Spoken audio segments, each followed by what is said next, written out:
आपने देखा होगा बकरीद के अवसर पर किस किस प्रकार की हरकतें हो रही थी। वो तो गनीमत है कि सरकार ने पहले से ही कदम उठाए हुए हैं, तब शांतिपूर्ण तरीके से पर्व और त्योहार हो पा रहे हैं। नहीं तो पश्चिमी उत्तर प्रदेश में तो गनीमत थी जी, सबके बारे में बड़ा मुश्किल होता था। रामनवमी, शिवरात्रि, जन्माष्टमी, दुर्गा पूजा, कावड़ यात्रा, ये सब सपने हो गए थे। बेटी स्कूल नहीं जा पा रही थी, व्यापारी सुरक्षित नहीं रह पा रहा था।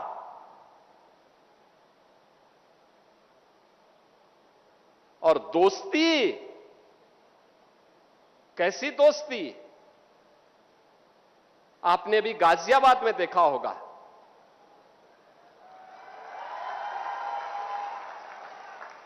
दोस्ती की आड़ में छुरेबाजी, ये स्वीकार्य नहीं और कतई स्वीकार्य नहीं होगा। अगर कोई अपनी नालायक औलाद को समझा नहीं पा रहा है तो समझो कि गलती कर रहा है, गलती कर रहा है। याद रखना, हमारी संवेदना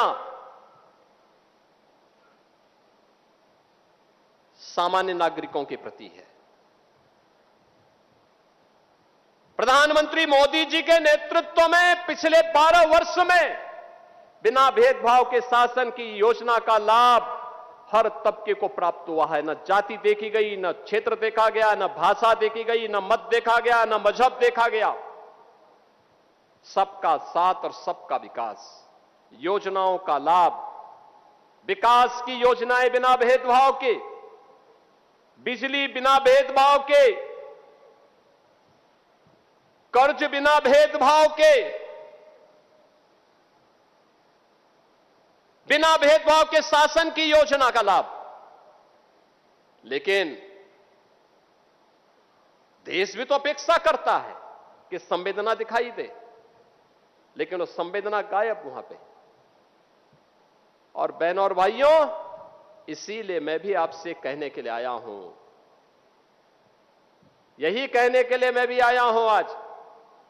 हम सबको इस बात को ध्यान में रखना होगा, हम सबको इस बात को ध्यान में रखना होगा कि अहिंसा और करुणा ये मानवता के भूषण हैं, किंतु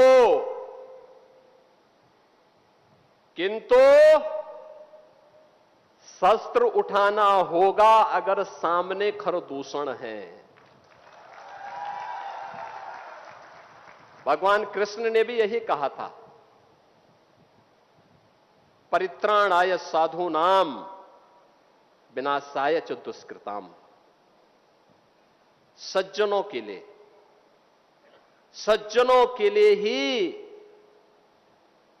हम सज्जन बने, दुर्जनों के लिए नहीं।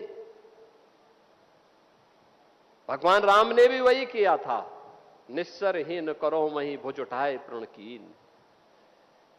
एक ही लक्ष्य था, इस धरती को राक्षस विहीन कर देंगे, क्योंकि ये ऋषि मुनियों को, सामान्य नागरिकों को, गरीबों को, बहन और बेटियों की इज्जत के साथ खिलवाड़ कर रहे हैं।